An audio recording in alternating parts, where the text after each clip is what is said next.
Je 11 hodín večer a ja zapínam kameru kvôli videu, ktoré som videla. Je to video s týmto Lip Ivy od NYXu, ktorý je lip stain a slečna ho použila nielen ako lip stain, ale ako všetko. Ako prvý ho použijeme na pery. Blush. Bude to taký sun-kissed look. Treba to blendovať rýchlo. Veľmi rýchlo. A skúsime aj očné tiene. Chcem ešte tie líčka trochu doklepnúť. Ak sa vám to zdá too much, tak to vieme zjemniť korektorom.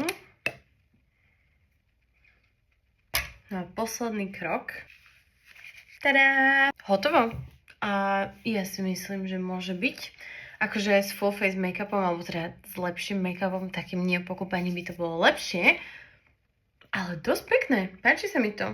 Je to multifunkčný produkt. Jednoznačne.